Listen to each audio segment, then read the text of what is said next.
அத்தியாயம் 14 இன்னும் பார்க்கவில்லை என்றால் டிஸ்கிரிப்ஷனில் கொடுக்கப்பட்டுள்ள லிங்கை பயன்படுத்தி முதலில் பார்த்துவிட்டு வாருங்கள். அத்தியாயம் 15 தாரக யோகத் தொடர்ச்சி.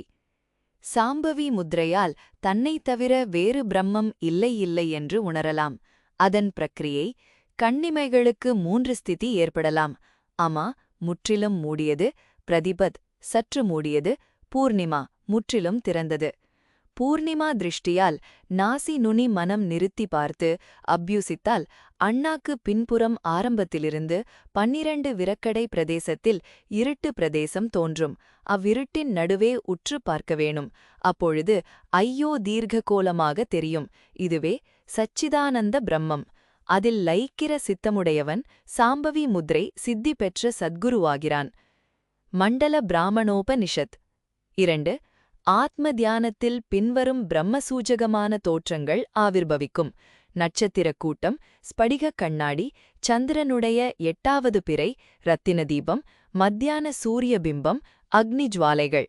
இவைகள் அந்தர்திருஷ்டி அடையாளங்களானதால் பரமயோகி விடாமல் அபியசிக்க வேணும். ஷ 3. நாவின் உவவியால் நாசி நுனியை பார்க்குமிடத்தில் ஸ்படிக அசைவு தோன்றி அமிர்தம் ஊறும். அமிர்தத்தின் மத்தியில் சந்திரஜோதி தெரியும். அடியை பிடித்து உச்சி ஏறி கோடி சந்திர, சூரிய, அக்னி தேஜஸைக் காண்கிறாய், சிரேயசடைகிறாய். 2 நாடிகளால் ஏறி சந்திராமிர்தத்தை பானம் செய்வாய். திருமூலநாயனார். 4. திருஷ்டி ஓரிடத்தில் உற்றிருக்க மனது வேறோரிடத்தில் அசைவற்ற தியானமாக வேணும். இது பரம ரகசியம். அவிச்சின்ன யோகமும் சுத்த ஞானமும் ஏற்படும். பிரம்ம வித்யோபனிஷத். 5. விநாயகரையும் இஷ்ட தேவதையையும் போற்றி கிழக்கு அல்லது வடக்கு முகமாக மிருதுவான ஆசனத்தில் ஸ்திரமாக நிமிர்ந்து உட்கார்ந்து நாசி நுனியை உற்றுப்பார். பிறகு உன் கண்ணால் புருவ மத்தியிலிருந்தும் சந்திரபிம்பத்திலிருந்து வரும் அமிர்தத்தை பானம் செய். உபனிஷத் வாக்கியம். உற்று பார்ப்பதினால் அமிர்த நாடி பாரசிம்பத்தட்டிக் ஆக்யுலோமோட்டார் சலிக்கப்பட்டு பிட்யூஷரி முதலான எண்டோரைன் உறுப்புகளால் அமிர்த பிரவாகம் உண்டாகிறது. ஒருவகை ஹிப்னாட்டிகா நிஷ்டையும் ஏற்படுகிறது. 6. ஔவையார் வாக்கியம். உலகத்துக்கு பிரகாசம் கொடுக்கும் சுடரை பார்த்து சிவனே என்று அறிந்து கொள். மின்னலையும் சுடரையும் போல தரிசித்து மூலாதாரத்தில் ஒடுங்கு. அத்தூய் வழி ஸ்வட்ச ஸ்படிகம் போலும் சங்கமம் போலும் பால் போலும் காணும். அவ்வெண்மை பிரகாசத்தை பார்த்தால் உனக்கு சித்தி கிடைத்தது என்று அறிந்து கொள். தேக உச்சியில் அசையும் சுடரைக் கண்டால் உன் உடம்பே பிரகாச ஒளியாகும். மினிமினி பூச்சி போல் கண்டால் ஆத்ம சுத்தியாகும். 7. ஔவையார் வாக்கியத் தொடர்ச்சி.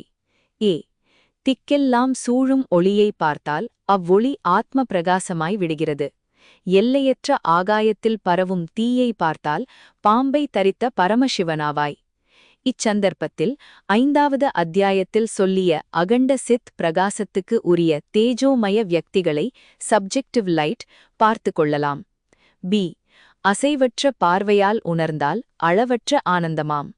சி நெற்றிக்கு மேலே பூர்ண பிரகாச தரிசனம் கண்டால் உனது தேகம் அழியாது. டி உடம்பினுள் தீப ஒளி கண்டாலும் அப்படியே. 8. ஸ்ரீ ஞானேஸ்வரர் யோகம்.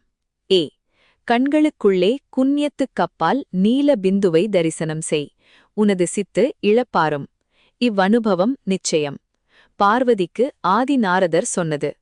நிவிருத்திநாதர் கருணையால் ஞானேஸ்வரருக்கு உபதேசித்தார். கண்ணினுள் சூன்யத்துக்கப்பால் கருமையான நீலபிந்து பிரம்ம அயோத்தி ஆகிறது. கைலாசநாதர் பார்வதிக்குச் சொன்னது. நிவிருத்திநாதர் ஞானதேவருக்குச் சொன்னது. சரீரத்தில் சூன்யத்தை எப்படி பார்க்கிறாய்?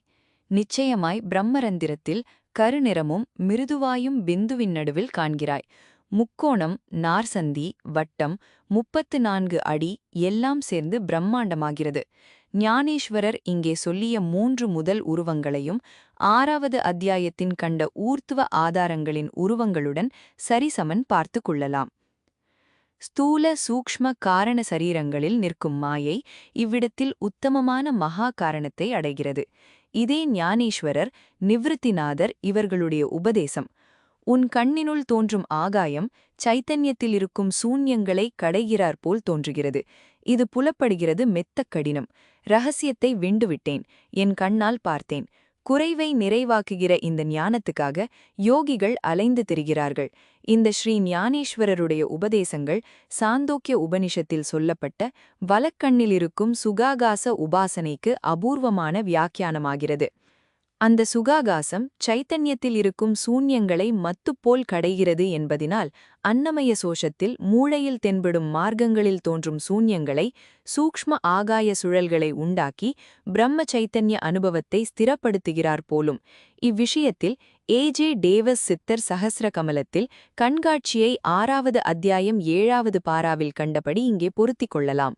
முன்னமே 4 சூன்யம், பின்னே மகா சூன்யம், அவற்றுள் திருஷ்டாவும் திருஷ்யவும் கலந்து போகின்றன. சரீரத்தில் தனியாக தோன்றின போதிலும் அவைகள் ஒரே சத்வஸ்துவில் லயப்படுகின்றன. தியானம், தியாதா, தியேயம் மூன்றும் பரம்பொருளில் லயப்படுகின்றன. எவனொருவன் சூனியங்களை உணர்ந்து தன் சரீரத்தை விவரணம் செய்யவில்லையோ அவன் கழுதையைப் போல் அஞ்ஞானத்தால் பருத்தவன். எவன் 4 வர்ணங்கள், ரூபங்கள், சூன்யங்கள் இவைகளை விவரணம் செய்யவில்லையோ அவனுக்கு சித்தி கிட்டாது. முதலில் சூன்யத்தை சாட்சாத்காரம் செய், பிறகு சத்தியம் புலப்படும். இது நிச்சயம். முதல் சூன்யம் தேஜோமயம், அடுத்தது வெண்மை, அடுத்தது செம்பு வர்ணம், மகா சூன்யமோ நீலவர்ணம். அவ்யக்தன் உருக்கின தேஜசாய் கொண்டு எல்லா ஜெகதண்டங்களையும் விழுங்கிவிடுகிறது என்று சாட்சாத்காரம் செய்து.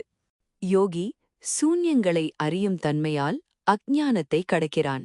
இதனால் பிரம்மஞான திறவுகோலை உனக்கு கொடுத்தேன். சகஸ்ர தலப்பின் பிந்துவில் நாமரூப அக்ஷரங்கள் லயப்பட்டு தேஜோமயமான சைத்தன்யத்தை சாட்சாத்காரம் செய்திருக்கிறேன். இதை அனுபவத்தால் உணர்ந்து கொள். 8. இந்த சூன்ய விமர்சன வித்யை விஷயத்தில் கிருஷ்ண பகவான் உத்திர கீதையில் சொல்கிறார், தேஜஸை பற்றிய சூன்யம், மனதை பற்றிய சூன்யம், புத்தியை பற்றிய சூன்யம், இவைகளுக்கும் மேல் எல்லாவற்றையும் ஸ்வாந்த சூன்யம். எந்த யோகி இவைகளை யோக சமாதியில் உணருகிறானோ அவன் முக்தனாகிறான்.